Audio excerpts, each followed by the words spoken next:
Man, this whole situation is looking real messy, you guys. This is exactly what happens when people start bending their morals and integrity for a check.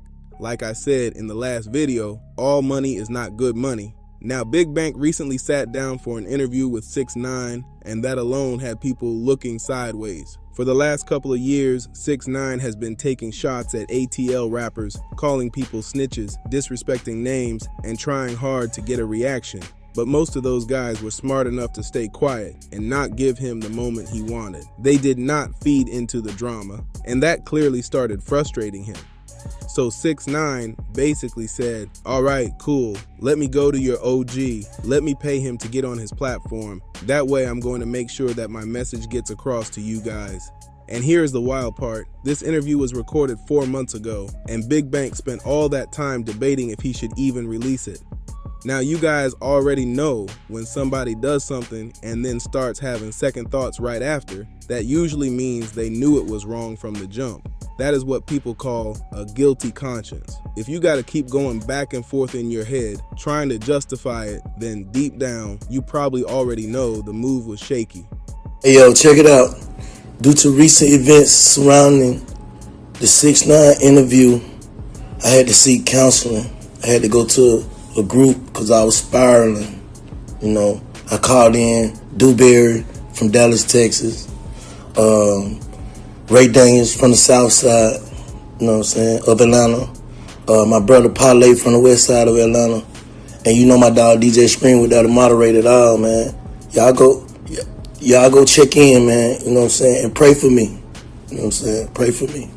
Now yesterday, Big Bank sat down with Ray Daniels and a few other personalities to explain the real reason he even did the interview with 6ix9ine in the first place. Bank, you don't understand your power. He looking at you like all these young street niggas look up to you. So I can't fight 21, Thug, and these. I can't fight them all. But if I go to the OG and make my case, no. And his perception, his perception is you as OG on some Atlanta shit. Like that's I'm gonna go to their OG. Because they got to be their OG. Because they're my partners. I can't convince nobody. Yeah, but go ahead. But you still older than them. They're your partners. We're not talking about the street, Bank. I keep telling you this. Yeah, bro. You they OG. If them call you and you done beat your demons already. That's what I love about you the most. You fighting your demons. And you like, I'm not with that. So I saw it, but my concern was he was going to use you as what he needed to do, which was basically bring you here and say, look. Because it wasn't about you. He knew for a fact, if I do this to Bank, every in Atlanta gonna see it. Well, listen. But that's why that's what we knew. I knew that we were gonna be from it. Because you have to be able to step outside what you do for people to see how really great you are. For sure. You know what I'm saying? Out your comfort zone. Yeah. It was uncomfortable, right? Yeah, for sure. At times, probably. The whole time. No, the whole time. But get what? I'm gonna keep it real, man. I just said this on Ryder on some G shit.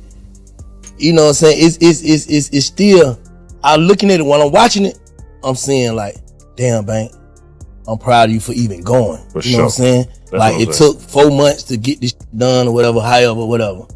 Like, you know, that was all cap what I put online when I said, hey, y'all, tag 6ix9ine, whatever. We already been trying to do this for months or whatever. They reached out first. Yeah. You know what I'm saying? So we had to figure this shit out. I'm battling with myself like, hell nah. What I'm hell nah. Nah. You know what I'm saying? Just keeping it a brick. But then I thought about it like, why not? You know what I'm saying? So I put it online. So I'm battling with it. I put it online, see what they say. You know, the usual suspects gonna call. Are you serious? Yeah. Chain gang. Hell yeah. KK calling her. Hell yeah. Do that shit. What? You ain't talking. I agree with you. I just feel like when you have that place is when feeding your family is more important than your pride. Facts. And when you get to that place like me, dog, like I got pride like a motherfucker. I'll go DoorDash to feed my kids with no problem. So if I'm gonna go DoorDash to feed my kids, I'll do an interview. Exactly. I do an interview that I don't want to do because that's what life is. Like, you don't think every great Michael Jordan, Michael Jackson, anybody we look up to, they all dealt with shit they didn't want to. That's what made them great. I thought about this too, like what you just said. That shit crazy, bro. Nigga risked his life to feed his kid. So you won't do an interview to feed your kid? Yeah. Like, keep it a brick. Nigga, we done risked our life. Nah. Freedom. It makes sense. I'm talking about to sell somebody something for $10. It makes sense now. Like you finna get $10. You finna stand out there all day. Your whole network is $88. And your life is at risk for this $88. And a nigga ain't finna do an interview that gonna potentially make you million. But you gotta realize something. You a businessman. See, we started talking street shit and we talking business. When you become a businessman, you gotta understand, you gotta brush shoulders with certain people that you really wouldn't brush shoulders with. Because it's business now. Because it's business, right? Facts. Okay, in the streets, we play a different ball game. That's what I'm saying, exactly. I don't fuck with you. Facts. So we gotta break down what we talking. We talking street or we talking business? We talking right now us. We can't right speak now to us is business. It's you know what it is? It's the hat. It's the hat you see yourself. According to Big Bank, it all came down to money. He basically admitted he chose business over street politics. But people online are calling out the hypocrisy hard right now. See, nobody would really have a problem with this if Big Bank did not previously call out Gucci Mane for doing almost the exact same thing. Never did that song. I wouldn't have never did none of that shit because I could never, even though Bank, I'm a totally different now. But I can't outgrow the seeds that I planted. I planted certain seed that I could never outgrow. Like, if I did certain shit, I can't speak on Gucci. I'm just gonna put myself in the shoes and answer it the way I would handle it. I got you. If I'm in the streets and I take from niggas, somebody takes something from me, I gotta respect it. Cause they had to respect it. Karma is karma, bro. I'm with you. Shit, what goes around comes around for real. I don't know if I believe in karma now. I don't know if people believe in karma now. But I believe, bro, what you plant come back to you. And you gotta respect it in a certain degree. So do you think he shouldn't have called the police? Or you think that he shouldn't have talked about being with the police? I think you should have took your L. How many L's you done made take? When people accused Gucci Mane of choosing business over loyalty in the Pooh Shiesty situation, Big Bank was one of the loudest voices criticizing him. He said Gucci Mane should have just taken the L on that. And this right here is what people call selective politicking, you guys. You cannot switch back and forth whenever it benefits you, acting like a street guy 1 minute and then a businessman the next. You be a street, can you keep the street code and still be a journalist? That's what people are starting to ask. Right. And it is because of something, I guess it was 6ix9ine or something, talking to Big Bank or something, and that question was asked. And I thought that was real powerful. I was like, man, I'm gonna ask Killer that one day. Can you keep the street code and still be a great journalist? Yeah, absolutely. Thinking about it is this, right? Even if I'm writing music or writing a movie or anything, I'm living off memory. I'm not in the streets. Yeah. Like, I haven't been in the streets in years. You know what I'm saying? Like, so when you're sitting there saying the street code, it's certain things that I still live by that I wouldn't do. As far as, the reason, like you said, 6ix9ine or whoever, is because I think also, right, what happens is this, and I'm not speaking about anybody specifically, you got podcasters who's gang members, and that shit never goes away. Yeah. So when you're a podcaster and you're a gang member, it's like, yo, you tripping, fool. Get the door. Yeah, exactly.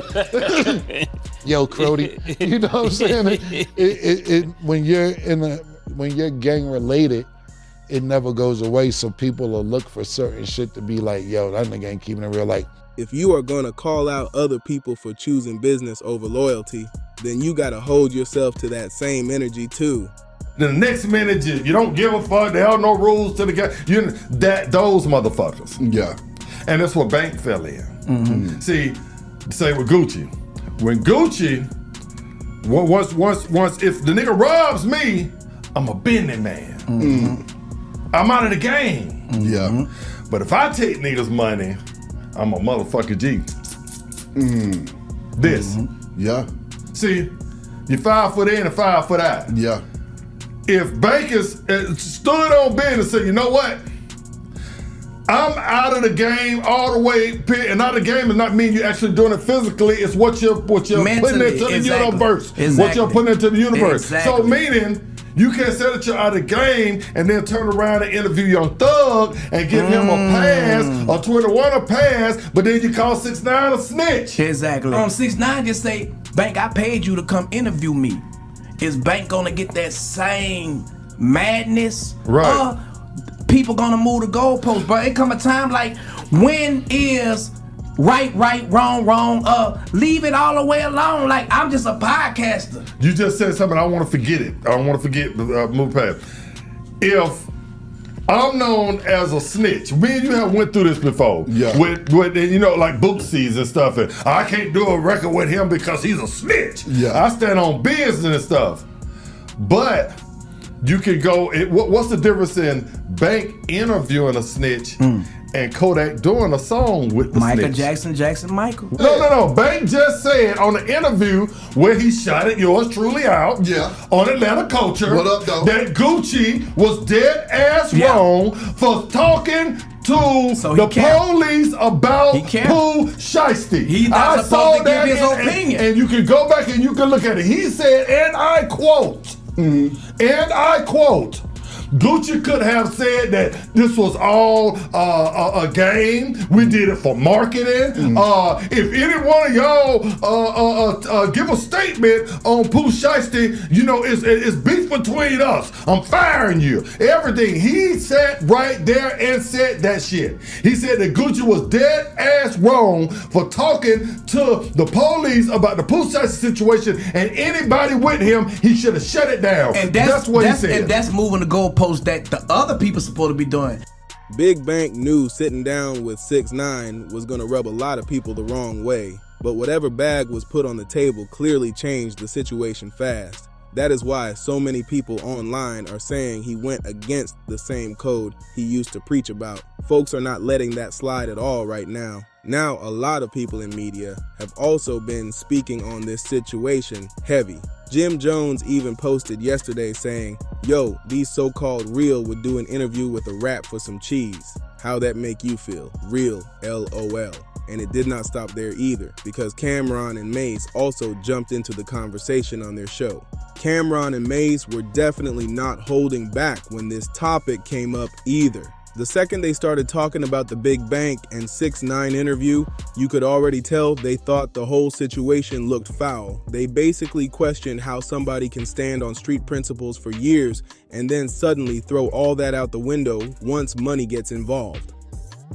Camron especially seemed confused by the logic behind it all. He was making it clear that once you publicly criticize other people for certain moves, people are going to expect you to follow those same rules yourself. That is why the backlash got so loud online. Folks are saying this is less about the interview itself and more about the double standards attached to it. Meanwhile, social media has been going crazy ever since clips from the interview started spreading around.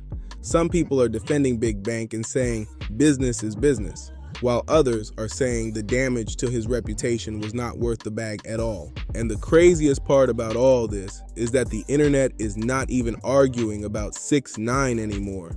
They are arguing about Big Bank.